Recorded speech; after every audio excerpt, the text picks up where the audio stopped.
All right, welcome out everybody out to the Python users group meeting, um, Friday, March 6th, 2020. Um, so this week I've got a little bit of a interesting presentation. I'm going to talk about a side project that I did over the last 2 weeks. Um, at my church, we are trying to come up with a solution for broadcasting um, uh, a the speakers to other church buildings. And one of the components of that is we have cameras that mounted on tripods that we need to be able to control remotely. And traditionally, we have remote control uh, pan tilt mounts, and these really aren't on tripods. They're actually mounted up high up on the wall where we can't reach them, and they're above the congregation. And so we need a way to remotely control the pan and tilt, and a way to remotely control the zoom. And then we also need a way to get the video feed off of the camera and into our production equipment so we can broadcast it out. Now, um, typically, we would get what we had done in the past is bought cheap camcorders, and those will live stream their HDMI output.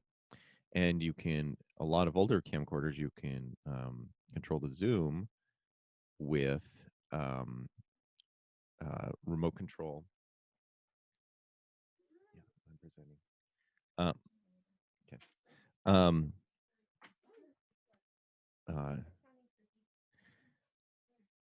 when you for the zoom control, we've used a protocol called LANC, which was developed by, I want to say, Sony. And you can get like LANC-based remotes on Amazon. And depending on the camera, you can extend that signal out uh, over 100 yards using small microphone jack cables.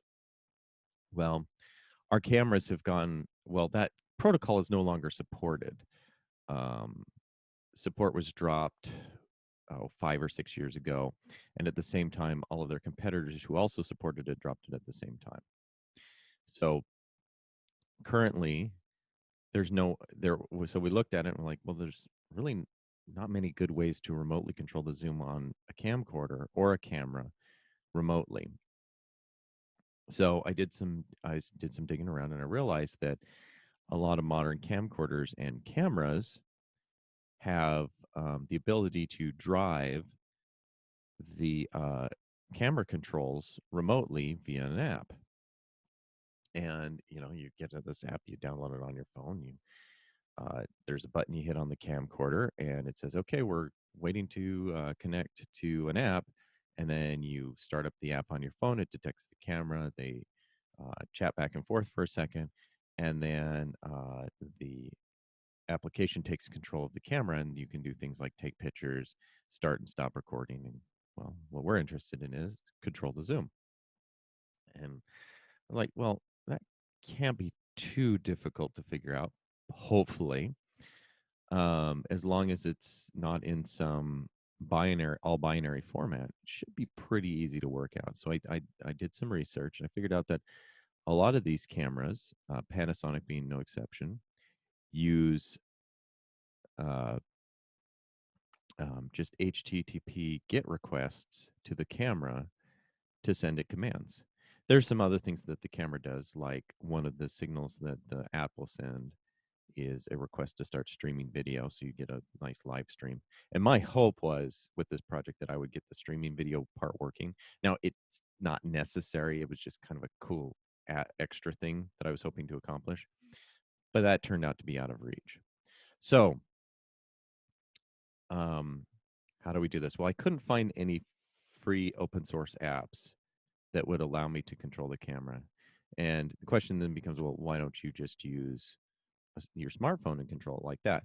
Well, a couple of reasons. One is we want to be able to control the cameras and turn the streaming of video from the camera back to the app off, because we're going to be controlling four of these cameras, three of these cameras on one wireless network. our signal strength might not be great, and so we didn't want that. Also, the app was universally panned in the App Store. It turns out the reasons for that are kind of superfluous, but and don't really affect us. But I wanted to make sure that we had something that was robust, so I wrote it myself. Also, we would need one app per camera, and I didn't want to deal with the question. I didn't want to have, like, somebody's phone goes to sleep and then we lose control of the camera. Because as you're going to see, as the process for connecting to the camera, if the connection is broken long enough, the camera drops out of Wi-Fi control mode. And in order to get it back into Wi-Fi control mode, you have to have physical access to the camera, which we will not have during the presentation. So once we get these cameras connected to our application, it needs to stay connected until the meeting is over. So so I wanted to make sure that I had complete control over the behavior of the application, and I wanted to be able to control all the cameras from one application and from one computer. So to do that, I had to figure out how the camera and the app communicate. Now, for those of you who are not familiar with Wireshark, Wireshark is a packet capture software that allows you to read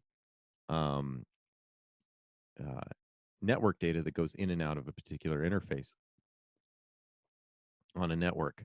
The problem is neither of my devices were ones that I could run Wireshark on. Well, technically you can run Wireshark on your mobile phone, but you have to root the phone in order to make it work. And I didn't want to root my personal phone for this project. So what were my other options? So the second thing I tried is I tried a Android emulator. Now, I did not go to all the trouble of getting the one set up from the Android development kit, which might have worked. I tried to simply use the BlueStacks emulator, which is mostly focused on playing games and runs a lot of apps very successfully. And I was able to load the Panasonic image application into BlueStacks and run it, but it was unable to communicate with the camera. And as we're going to discuss in the very first parts of how it does the camera discovery, it starts to make sense as to why it probably wasn't going to work in BlueStacks, but there was no way to know until you tried it. So once that didn't work, I did some more research, and it turns out that Wireshark can actually do capture traffic on over the air. There's a little bit of setup involved, and your wireless network card needs to support monitor mode, but it's actually pretty easy once, if you know what to set up, that you go in, you say, I want to sniff this particular network, so you give it the SSID. I think it's, yeah, the SSID.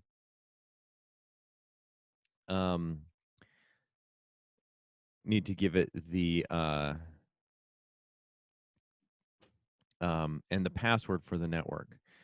And then if you capture the initial device connection to the network, you can sniff that device's traffic and decrypt all of it, which is what you're seeing here. Now, I've filtered out the packets involved in connecting an actual connection. So what I did is, once I had Wireshark set up with the ID of my network and the password, I disconnected and reconnected my phone with Wireshark capturing. And when I reconnected my phone, it got the 4 packets that it needed in order to break the encryption of my phone talking to my wireless network.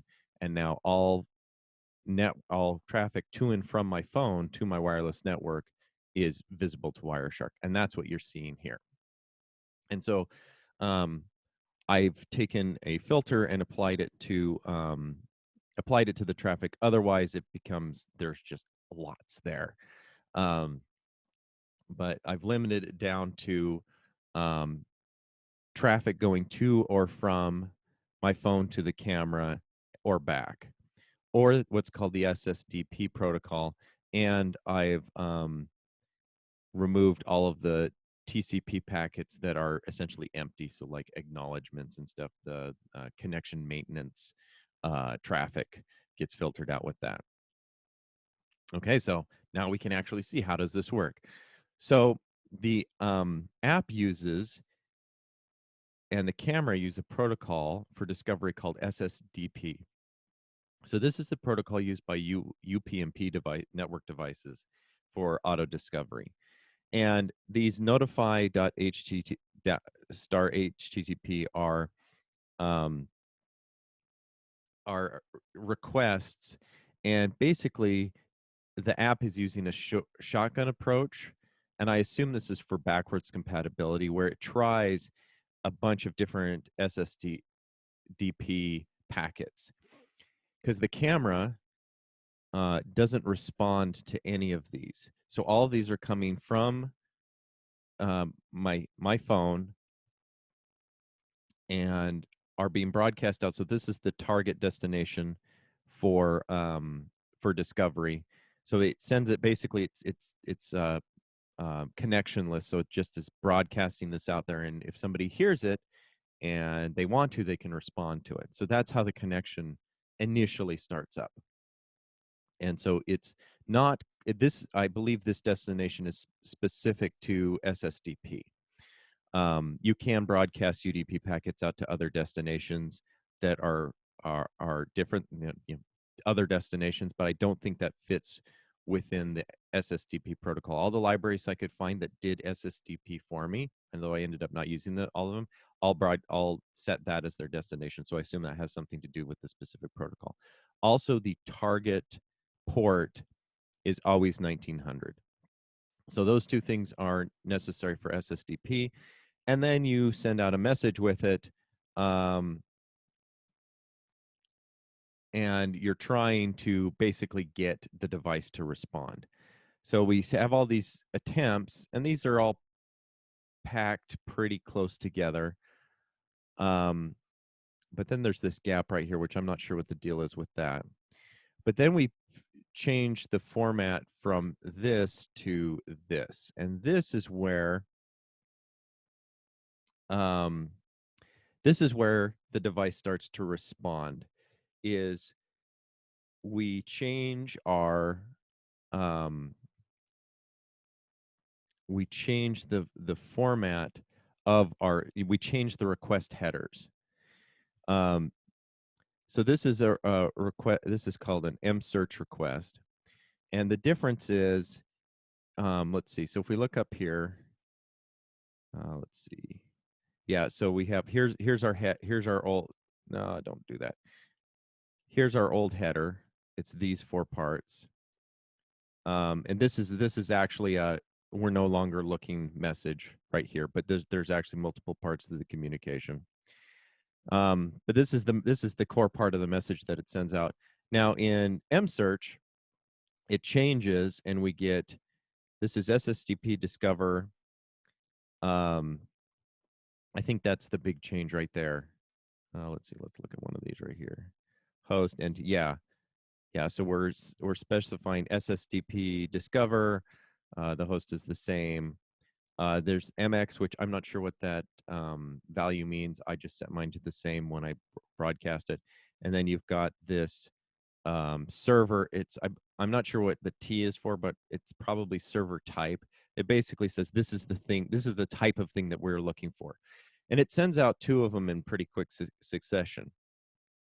Now, we immediately, within a little less than a second, get back 2 responses. The first one, which is the camera, and the second one, which is actually my desktop, which I guess Windows has automatically set up a server to serve like some media files in a documents folder that I've got somewhere. Because I think I put a movie file in there, and now it's like, yay, I want to serve it up, and I don't know why. So now it also responds to these requests. But this is the important one, because this is from the camera, and this tells us how to communicate with the device. So the thing that we are looking for when we get this back is we have the location that we can initialize our communication with the device. And then in the server, the main thing is that we see the word Panasonic in the server description. And it's also the appropriate media server type, but I ignore that because it's not that big of a deal. I'm looking for this right here. And I save that. But so the app gets those back. The app ignores the second one, acts on the first, and it immediately goes to that location and does a get. And the response back is this big blob of, oh geez, is it going to make me expand it all out? Device, yeah, okay. It's this big blob of XML that describes the camera. And it turns out that we don't actually need to do anything with this. Now, the app might actually read into that and figure some things out about the camera and possibly adjust the interface accordingly. But this is basically the first part of the handshake between the app and the device in order for the app to take control of the device. Now, for some reason, the app sends out a few more search requests. The device responds a couple more times for some reason. And then it does the same request again for some reason. I don't know why. This in my experimentation, this is actually completely unnecessary. The second going through these hoops the second time is completely not needed. Then it does this odd looking request here. And I did a search for so what it is it's the mode is account control, request access. This value here is just a UUID. It doesn't matter what you give it. It doesn't care, I don't think, because I put in arbitrary UUIDs and it just works. And LG SP320, I think, is the model number of my phone. And so I just put that, I just basically copied this verbatim. And then we just do a get, and we get back this text message, which is kind of weird. But it does, instead of responding with XML, it just says error param something something remote encrypted, which is basically, it's just, as far as I can tell, it's part of the handshake. None of this is as far as the streaming communication, none of these values are acted on in any way by the device, as far as I can tell. Then we ask the camera for its capability. We do, and then we request the information about all the menus. And that response actually takes a long time to come back because it's quite big. Where's the, let's see. Oh, it can't even find the response. And then I get the current menu. Now, the question is at what point am I actually in control of the camera? And it's not after this original request, the one with the kind of cryptic response. It's actually after we ask for the menus. It's either the capabilities, the menus, or it's one of these next three requests is what actually says, okay, now I'm under somebody else's control. The key takeaway, though, is, or what we're looking to do on the app side is we need to get to the point where we can start calling get state. Because if we're not finished with the handshake and we try and call get state, the camera just returns an error. And so what I did is I made a framework, pretty simple little framework for adding these individual requests. And I ignore the response because I really don't care. There's nothing actionable in them, unless I was customizing my user interface based on like the current mode of the camera, which I do get in the status requests, but I don't really need it. But the camera won't let me take control until I've jumped through enough of the hoops in order to do the communication. Once we can start calling get state, that's how, and the camera responds to the get state calls, that's when we know we have control of the camera. And you can see when we get to this point in our app, the camera's display changes and says we are now under remote control. So then the app does some camera commands. It sets the picture mode. It sets it to picture mode. And this is one that we explicitly ignore. So I mentioned that it's important that we can do the get states, because once we can do that, that means we're in control. But there's some things after we do the get state that we don't want to do in our app that the phone app does. So in that big one here is start stream, and start stream tells the camera to start streaming data to our IP address at a particular port, and then the phone app interprets that as video data. There's also a couple of other things that it gets from that stream of data, like the current zoom level and stuff like that, stuff that doesn't come across in the state, which is kind of irritating. And it's all binary encoded. I looked at it for a while and gave up, and it's not worth the effort, especially for this. So we intentionally skip this step, and you'll see as we come down here. So it says, okay, start stream. Our stream is started. Get the state, and then we start seeing these UDP packets that just flood our capture. And this is all of the video data. And so what I'm going to do here, I can't have both SSDP showing and UDP at the same time because SSDP is built on top of UDP. So I'm going to say, and not UDP, UDP, enter. And now all that UDP traffic goes away.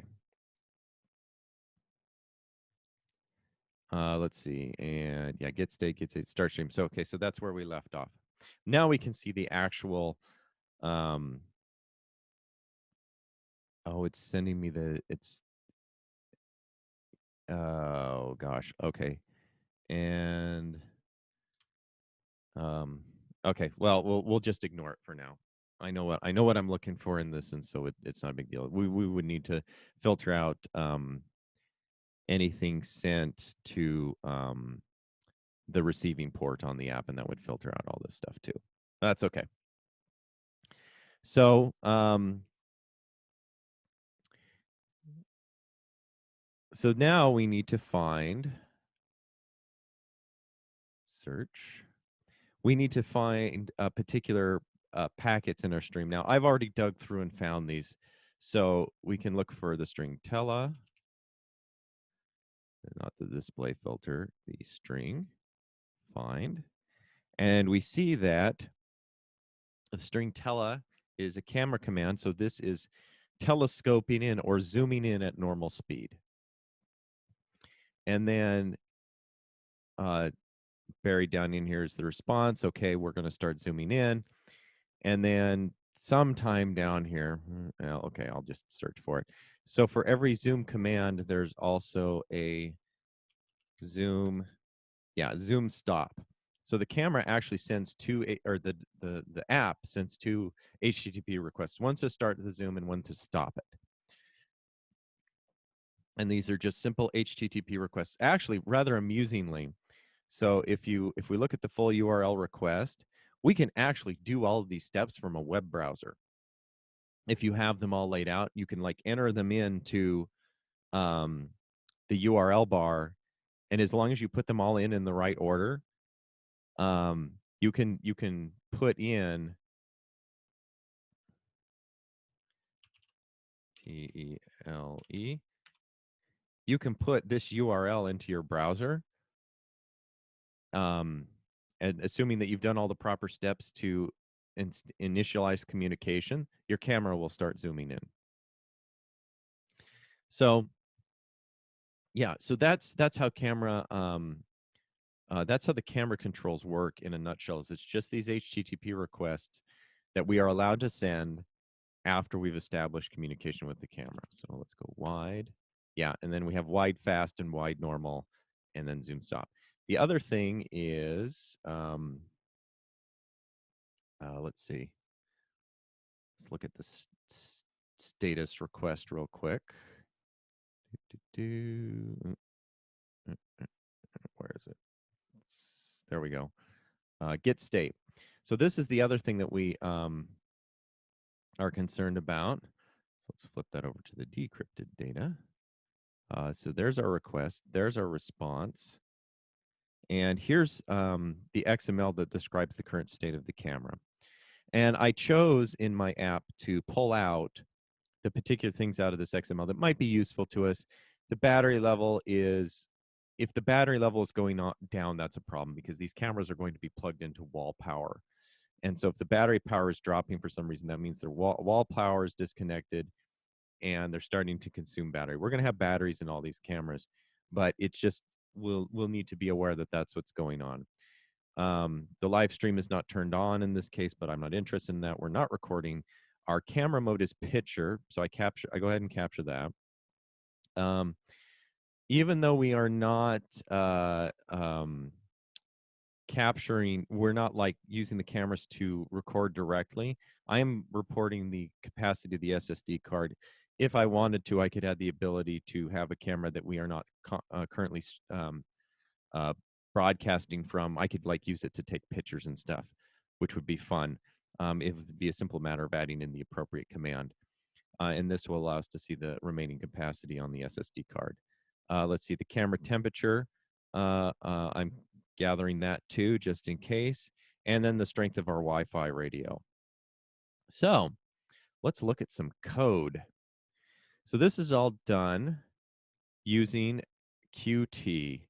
And the first thing when you're developing a Qt app is you need to design your layout.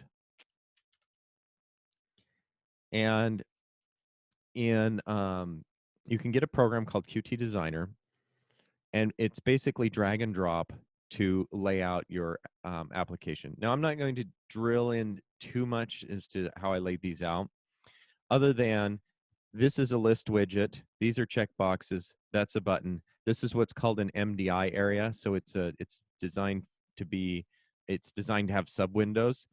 And then this is what I populate the sub windows with. So I've got an area for the status. And then I've got zoom in and zoom out buttons. I've also set these up with shortcut keys. So you can hold the up arrow and down arrow, and it will zoom that particular camera in and out as long as the sub window has focus. So those are our two widgets. The file that it creates is called a UI file. It's an XML file. It's kind of terrible. But what you do is you take these UI files, and let's see UI, and then you would do with the appropriate Qt Python library installed called PySide. You can do PySide to UIC, and then you specify the UI file, and you would redirect it to another file. And what this does is this translates it into the equivalent Python code.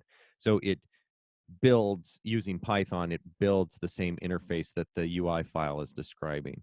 This is handy for learning Qt because you can see things in the, you can see like, oh, I arranged my widgets in such a way in the designer. If I needed to do that by hand, how would I do it? You can look at the produced Python code and just see. So the main function is boilerplate. So I like to use a controller class for all of my apps. So let's see. So my controller instantiates an instance of the main window, and when I call main show, it will show that window automatically. So if we come in here to main controller, this is boilerplate necessary for using the output of the PySide UIC command line application. So if we look in UI, I can look at my resulting Python file, split vertically, and I import this main UI window, and I basically wrap it up in, it's not designed to be instantiated on its own because setup UI never gets called, neither does retranslate UI. And so I basically have to inherit from this class. I have to declare what kind of widget it is, and then I just create a simple constructor. If I needed any additional setup code for this window code, I would put it in here. But this basically gives me what I need in order to instantiate an instance of this window described over here. Okay. And then in my controller, I'm basically just hooking up control functions for the different widgets, different parts of the widget. So the camera is not currently waiting to connect, but so we can start it and just kind of watch the app spin looking for cameras. But the main thing is that we've hooked up to the various widgets. In fact, I'll just go ahead and start this right now. Run main. Okay. You go away. Okay. So this is our main window. You'll notice that we are pinging through multiple interfaces. So we'll get to why that isn't. We'll get to when we get to the network communication stuff. We'll talk about that briefly. But you'll notice that I'm getting a response back from a non-Panasonic device, and my debug output is indicating that. So that was the device I mentioned earlier when I was going over the PCAP file. So we show our window, and we have different callbacks connected to different signals in Qt. So like interface, new device. Let's see. So we have SSDP. When our SSDP interface receives a new or sees a new device for the first time, it will call our device info received method. We have window refresh button clicked that connects to our refresh clicked signal or handler. Our ping timer timeout connect. So this is the thing that's causing it to do its auto discovery. And you'll notice that auto ping is actually this guy right here. If its state's changed, it picks that up and will turn on and turn off the auto ping automatically. So I went ahead and unchecked that.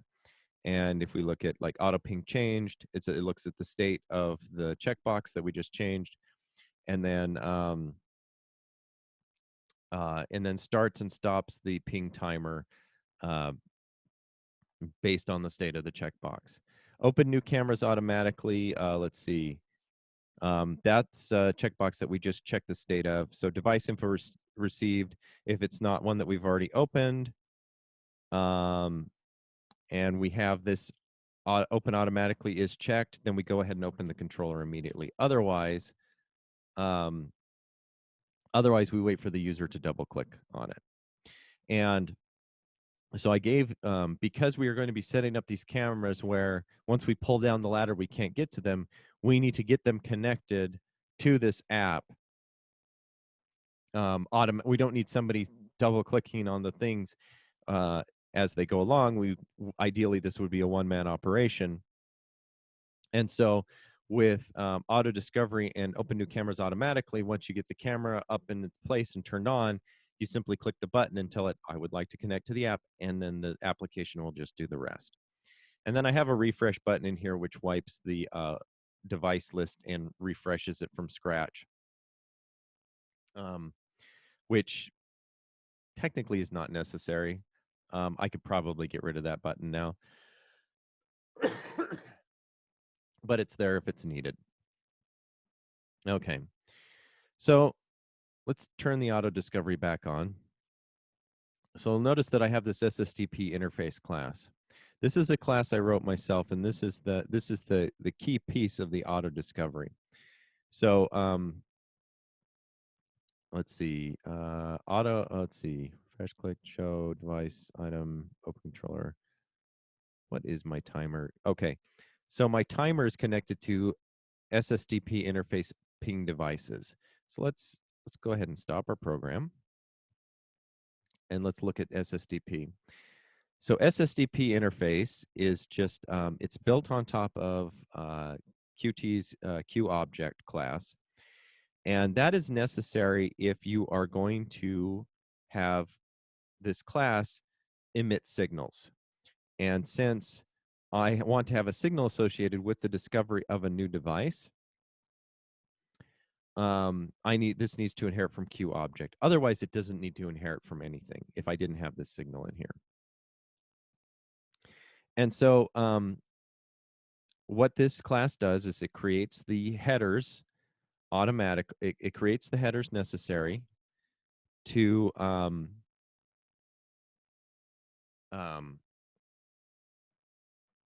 to include in the message that it's sending out. And the ping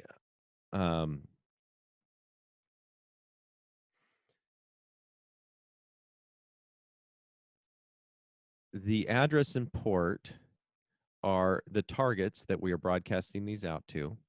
So those get packed in our message to, and then Ssdp service. So this is all basically stuff that gets used to build our message. Then we create what's called a network datagram, and in Qt, this is how you package up the this is how you package up a message that you're sending out via UDP. And it's all self-contained. So this has everything necessary to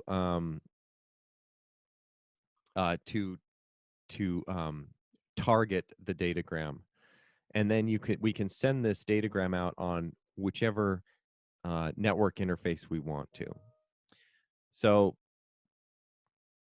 one of the things that Qt does for us very nicely is it gives us a way of getting all of the interfaces available to us on our device. And so I just have to call that, and I loop through them, make sure that it's an IPv4 protocol, or it's IPv4 interface. Make sure it's not a loopback interface, because I don't need to send this to the loopback device. And then for each one of those, I create a new UDP socket, bind it to that host address, and then the port that we're sending these out on, or the port that we receive the responses from, is 50,000. Now the only thing that matters is that the device that receives it needs to know the originating port, which is part of the protocol. So I don't need to worry about that. But this is the port that I see frequently used, so I'm just going with that. And then the socket, when there's data ready to be read off of the socket on that particular interface, it calls the packet received method. And packet received just takes I include the socket that was created for the callback, because you need to know which socket it came on, and it's all being handled by the same function. So we said, while there are datagrams waiting for us to read, we receive the datagram, which gives us back a datagram object, and then we call process datagram, which goes through and reads it. And this is kind of a tricky thing that I using somebody else's code as an example, I figured out how to do, is the datagram, even though it's over UDP, it's formatted like an HTTP response. And so I'm using the existing HTTP response class to parse these responses that I'm getting. So I'm using HTTP response in a way that you usually don't see, because usually you don't ever instantiate this class yourself. There are other Python libraries that create it. However, I'm using it because I don't want to have to parse it by hand. And then all I have to do is call, once I create this response object. And it's also expecting a socket, but I don't have a socket to give it.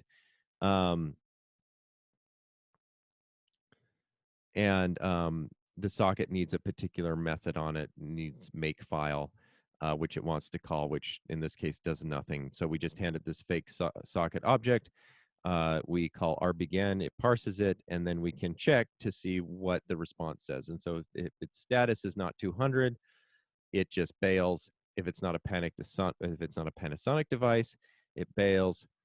If otherwise, it says, okay, this is a camera description, so we're going to get the location header, which tells us where the device is located and how to start our communication.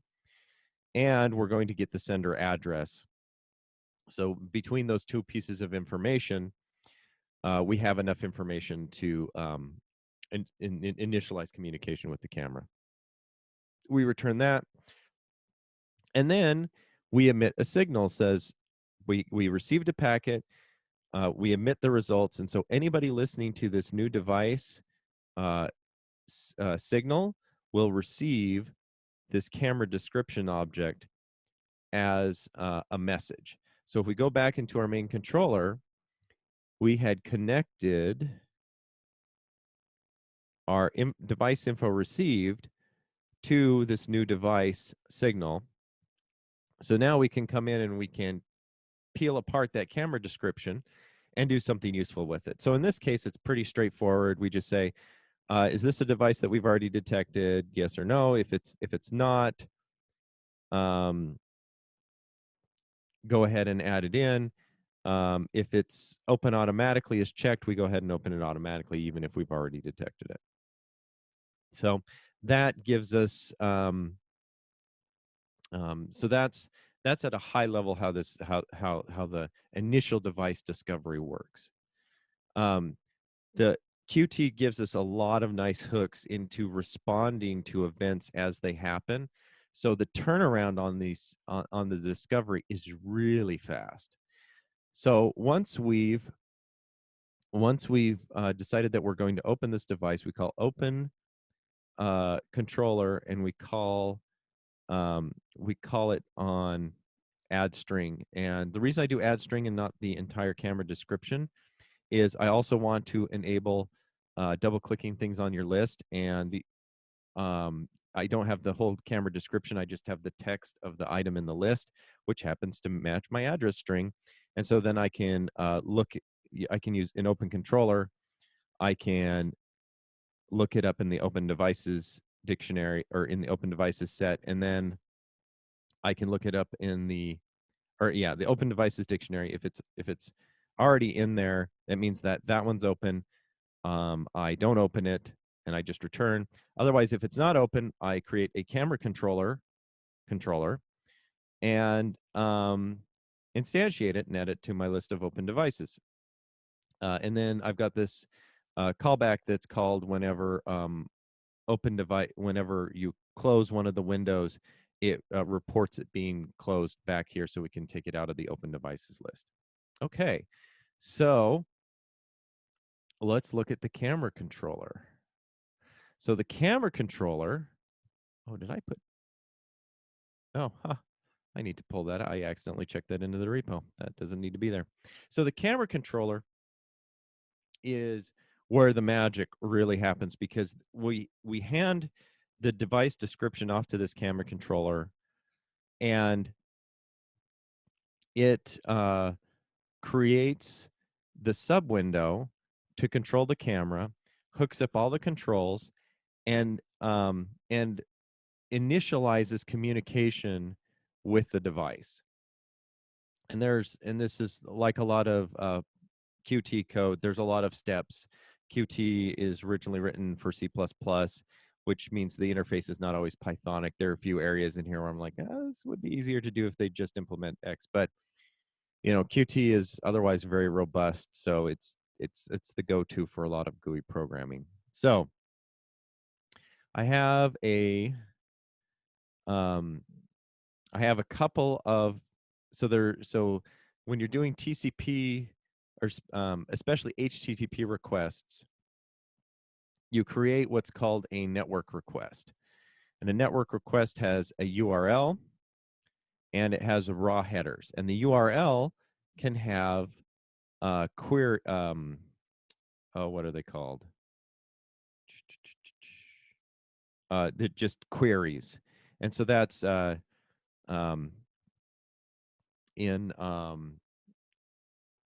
so to give you an example, the query parameters are like everything after the question mark. So mode equals get setting, type equals picked mode, stuff like that. And so what we can do is, so we build a base request and a base URL, which doesn't have any query stuff on it. We create a base request that has a raw header that has the connection keep alive, and the user agent is Apache HTTP client. Now, there's one other request that we make that uses a different user agent and a different URL, and we just build that request by hand. But all of our other requests are built off of this base here. So like we can call, and then I have this method called build request that you basically pass it in the query strings for your request, and it returns a network request object that you can use, that you can repeatedly spit at the device. And so I have the get state request, which I'm going to use over and over again, so I don't want to rebuild it every time. And then I have the zoom stop request, which gets its own handler. So whenever you release a button, it calls zoom stop. Let's see. And then I've got a ping timer for maintaining communication with the device, and basically it's a keep alive signal. And then I have a set of initial requests. And this is built using build initial request list. So I mentioned there was this battery of requests that you have to do in order to basically tell the device that you want control over it. And so I have this initial request list. So this is the one oddball request that we do. From the camera description, we just hit the location URL directly. It's on a different port than the default port 80, and the user agent is different from all the rest of the requests. So we build up a queue of these requests. So this is the first one. This is that goofy account control request. Then at the very least, get info is required. I'm not sure if these last two are also required. I could comment them out and try them, but I was in too much of a hurry to experiment. I was just trying to get it to work. So we put all these requests on this list, and then we have a get next request call. And what this does is it pulls things off the queue. So, okay, what's that for? Well, what you can do is you can call get next request, and then you can call query on next request. And so query basically submits the requests to my network access manager. And that basically is how you send it. And then you get back a reply object, and you connect a callback function to the finished signal. So when this response comes back, this finished signal is what triggers. That's how you know you've gotten your response back. There's also a method you can call on the reply to basically check to see if the responses are arrived, but this is way more elegant. And so I am calling the finished signal doesn't submit any arguments to the function that it calls. So what I do is I wrap the function call in a lambda and then actually pass in all the stuff that I want. So I pass in the original reply object because when this function gets called, it has no context for that. So I add that in. I pass in the original request, the ping count for retrying failed requests. This says check to see if there's a next request, and then close on fail. So what these two do is when we're calling query as part of our startup routine, you have next request set to true, which means check for another request. Close on fail, which is true, which means that if any part of our initialization goes haywire, it just tells it to close the window. And so if the user wants to try again, they can just double click on the value in the list. It'll pop up a new window, and it will repopulate, and it will reattempt all of this stuff on startup. And then we get our response back, and then if there's an error, so the first thing we do is we check our reply for an error. And if there is an error, we override the next request setting, and we basically say don't don't look for the next request in the list because we are going to automatically resubmit the request right here. So we take our original request and we resubmit it and we up our ping count by 1. If we hit a ping count limit of 3 or 2, yeah, if we fail twice, then we just give up and we print out a message and then we automatically close ourselves. Okay, otherwise we continue on. Now the reply object can't be deleted. I'm not sure if I actually need to call this, but this tells Qt to later on delete this reply. We are basically working on the object whose signal handler we are in the middle of running the signal handler for the signal for the object, so you can't delete it right away, otherwise that causes problems. So we tell Qt delete it later. It's like, okay. So we attempt to get the next request. If there is a next request, we query it. So this takes us to the next item in our list. And then otherwise, if we've gotten all the way to the end of this list and there are no more requests to ask for in our startup procedure, then we call ping timer start, and this starts pinging the device for its state. And so that's the entire workflow from start to finish. Let's see, build in, get next request, zoom command. Okay, and then we do have a couple of special handlers. So we have button handlers here. One thing I haven't done, which I need to do, is hold off on enabling the zoom in and out buttons until we've finished establishing communication with the device. So when the window first opens, they need to have the buttons grayed out for a moment or two before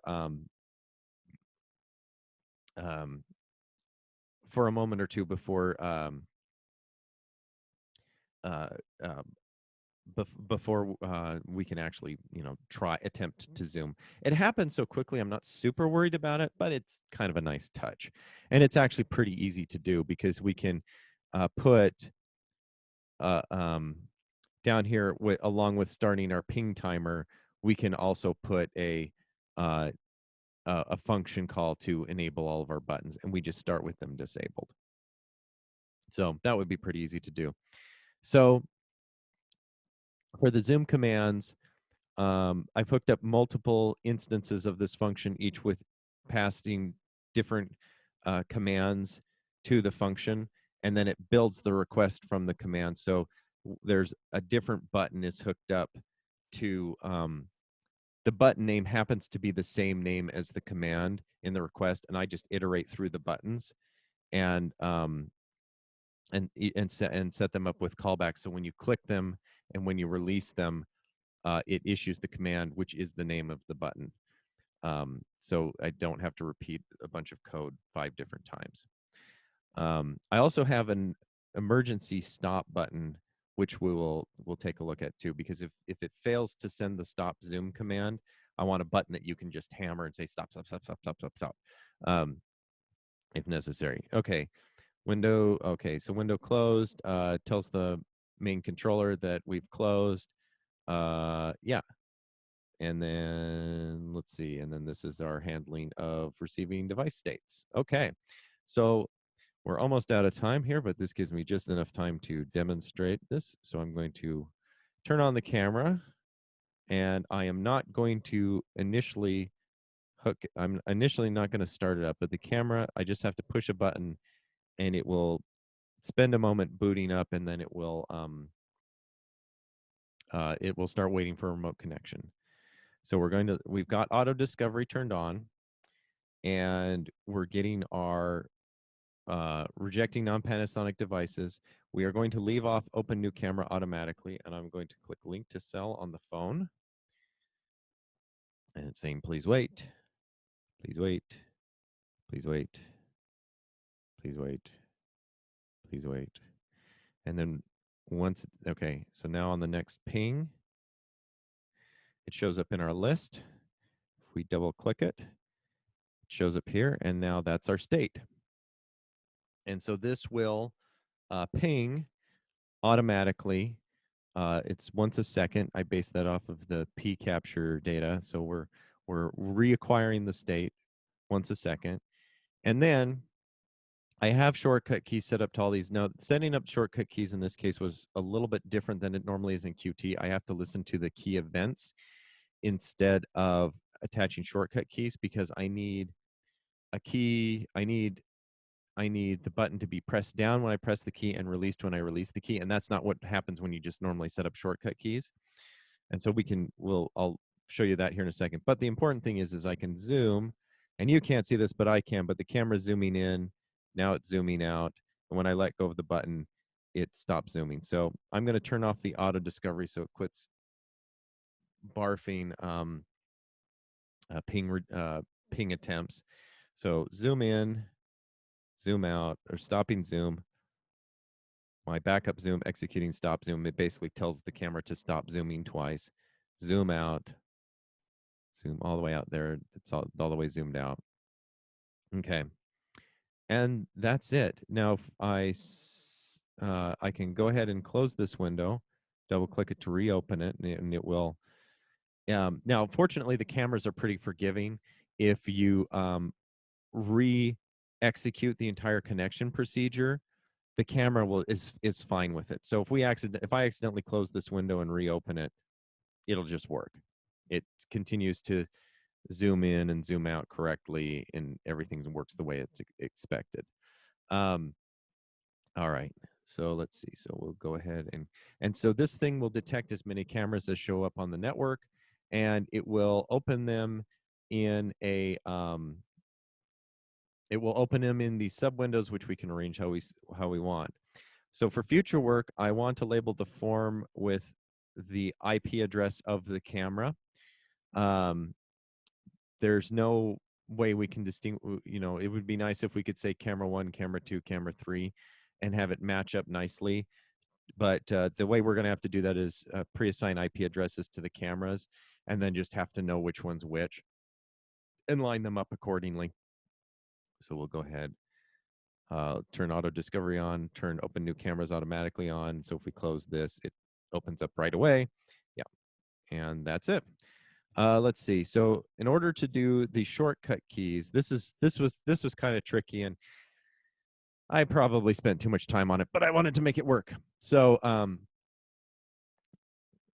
we have so in the way you do event handling in Qt is you have to subclass the class that you want to add the event handler in. So this is different from hooking up to signals. Event handlers are functions in a parent class that you override with new behavior.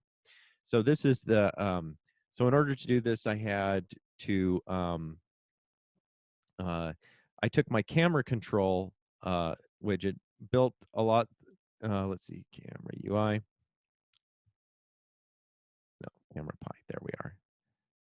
There we go. So this is the same class that I have for my main window, except instead of doing just the setup UI and that's it, I also included key event handlers. And I have to set my focus policy to strong in order to get the shortcut keys to work the way I want all the time. So the key event presses is when I press a key, I get a key event, and I just pass that event on into my handler, and then my released event. Let's see, signal name. Yeah, okay. So I've got, where are my signals? Oh, released and pressed. Okay. So what this does is this maps different keyboard strokes to different buttons. And so this is in this UI camera control object, like my zoom in fast button, that's where the button is actually created in code. So that's a reference to that button. And what it does is it looks through the keys that I pressed and figures out which button I'm talking about. So up key is zooming in, down key is zooming out, and then if I'm holding shift, it zooms up fast versus zooms in normal. Key down, pressing down on the keyboard, zooming out fast versus zooming out normal. And then let's see. Oh, and then if you hit the end button, it's the same as hitting the zoom, the backup emergency zoom stop button. If there is no button, if we come out of this without knowing what button that we're pushing, uh, it just returns. Otherwise, we get the signal name. So there's two signal. So this gets the attribute on the button object, either pressed or released, which are the name of the signal objects on the button, and then we call their emit methods, which is basically functionally equivalent to pushing the button. And that's how we bind. Now, normally you could just say, if I want to press this button, there's ways that you can set up a shortcut key, but this is a little bit more sophisticated because we're pressing buttons based on keyboard combinations, and we want to hold the button while the user is holding the button and release it when they release it. Also, event auto repeat is shut off or is ignored. So if you press up and hold it, it sends the first key event without auto repeat, and then it starts sending a whole flooding the event handler with the key event, but is auto repeat is set to true. But we only want to do the event once when you initially press it, so we ignore all the auto repeat events, and that's how we do that. So, yeah, that's it. It's up on GitHub. Let's see. I'm going to have to go back and watch the video because I mentioned a few things that I would need to do, change, improve on. Also, there's no requirements or setup.txt in the repository. Oh, that's right. I needed to get rid of test.py. There's no there's no requirements or setup.py in the project. So, so there's some normal project niceties that I haven't gotten around to including yet. So I'll probably do that here, probably before we go to deploy it on our computers in production. And yeah, so that's it. Oh, let me put the URL for this in the chat. More chat to everyone. There we go. So if you want to dig into it, I'll probably release it under GPL version 3 because there's really nothing special in here. It's just what I figured out from Wireshark wrapped up in a simple app. Took me about 2 weeks worth of effort, and a lot of that was figuring out how to do the networking stuff in Qt. All of the building the UI stuff I already knew how to do, although there was a bit of time I had to spend figuring out how to get the MDI window to work properly. It turns out when you add a window, you still have to call show on that window to get it to appear. If you don't, it doesn't appear, and you wonder what's going on, and you're scratching your head at 11:30 at night. So anyway, thank you for coming. Are there any questions?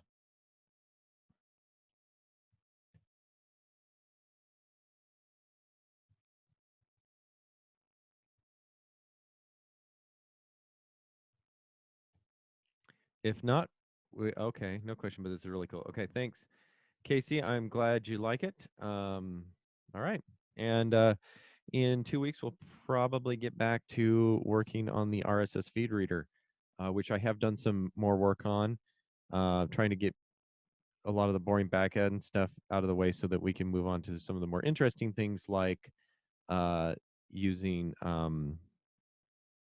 schematics to do our user interface. So thank you for coming, and we'll see you in a couple weeks.